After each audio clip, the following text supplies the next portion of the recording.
What does the great man theory of history tell us about whether Trump should be removed from the ballot? This was the piece that I published yesterday on HartmannReport.com.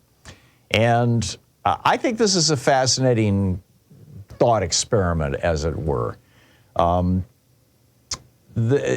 Social media, well, I guess, first of all, the question is, should Trump be sidelined or, by being taken off the ballot, or should he be defeated? Some people argue that if he's taken off the ballot, that's going to cause the Republican Party to return to normalcy. In fact, I believe that there's a good argument to be made there. Others claim that, Trump is the product of the times, that this is something that, right-wing billionaires have been preparing us for years. And as a result, here we are, right? And it's not just dependent on Trump. So which is it?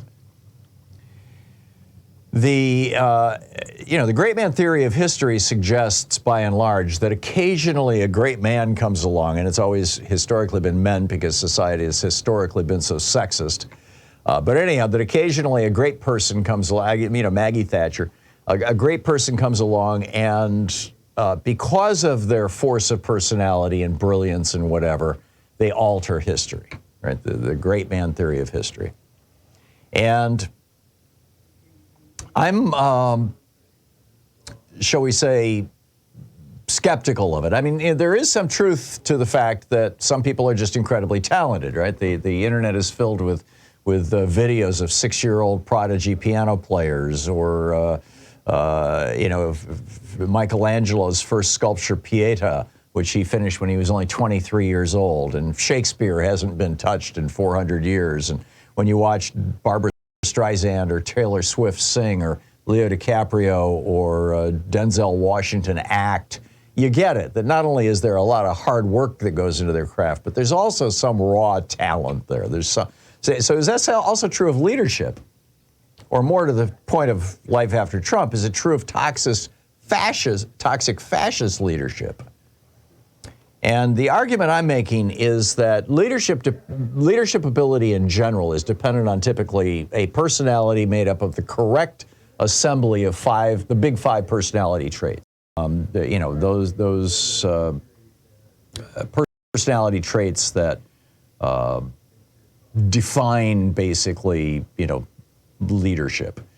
And that's temperament, intellect, personality, experience, training, or knowledge. Actually, no, those are not the five leadership traits. But which is it? Is it temperament? Is it born? Or is it skills? Is it learned? And I just don't know. I don't think anybody knows. But Thomas Carlyle, back in the 19th century, is a Scottish historian. He's the guy who came up with this thing called the great man theory of history.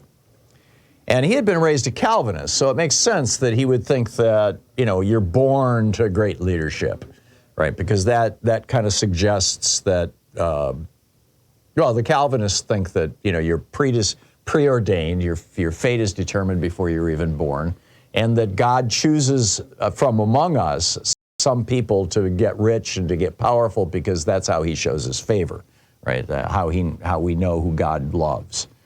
So, competing with this great man theory of history is the theory that there are just these moments in history where anybody can step forward and, command the audience because things are so bad that FDR could have been just an ordinary politician if it hadn't been for the Great Depression, for example.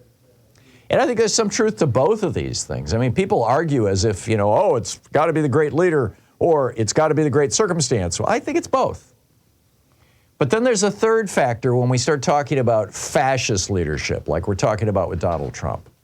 And that third factor is sociopathy or psychopathy, which is, somebody being basically a sociopath or a psychopath. And I'll use psychopath in this instance because these are people who actually want to take political power so that they can, damage other people's lives, so they can, trash teachers, so that they can go after the queer community, so that they can, block Black and Hispanic people out of, jobs and schools and opportunities and things like that.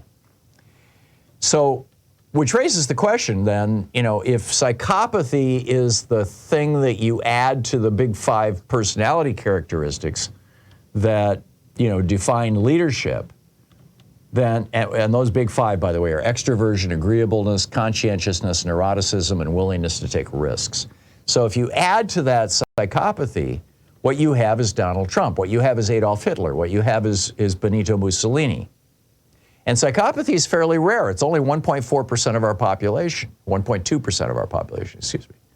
So although it is overrepresented in our prisons, we find that the population isn't 1.2% psychopaths. It's 25 to 50% psychopaths, and depending on the prison. And the higher security prisons have higher levels of psychopaths in them. And among CEOs, 20% of American CEOs are psychopaths.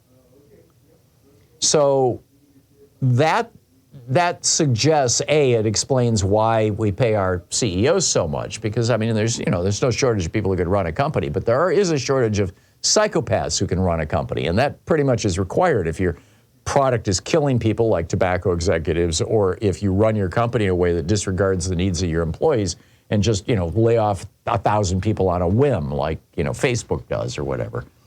So, not on a whim, but you get the point, without a lot of consideration for how it's going to impact them and their futures. So the argument that I'm making is that, yes, you have to have the moment in history that's pregnant and ready for it. And Reagan set this up by gutting the American middle class, taking us from 65% of Americans, 67% of Americans down to 43% of Americans. Well, you got a lot of pissed off white people out there who used to be in the middle class, and they're saying, what the hell happened? And a few, pissed off Hispanic and black people who used to be in the middle class and are saying what happened, although it's gotten substantially better recently. And Trump just plays right into that. But what I'm saying is, when Trump is gone, when the leadership of a toxic movement is gone, the movement dies. The Hare Krishna movement, faded into almost nothing when its leader died. The Transcendental Meditation, when the Maharishi died, kind of went away. The religious movement I was associated with when I was a teenager, the Coptics, faded into relative obscurity with the death of Master Stanley and Hamid Bey. You just see this all across the American landscape. Huey Long's amazing rise in movement in Louisiana died when he died, and so on. So I'm suggesting that if Trump is taken off the ballot, and it's just not possible for people to vote for him for president. It's the end of his political career, and I think, frankly, it's the end of his everything. Now, feel free to argue with me. Feel free to try to convince me that I'm wrong. I think Dean Obeidallah may well do that at the top of the next hour. We'll see. But that's where I'm at. Finally, should Trump be held accountable or defeated at the ballot, which is sort of meta it's a kind of an extension of what I was just talking about a moment ago. And also, would Trump being pardoned by, a subsequent Republican president who's not Trump, what would that do to our democracy?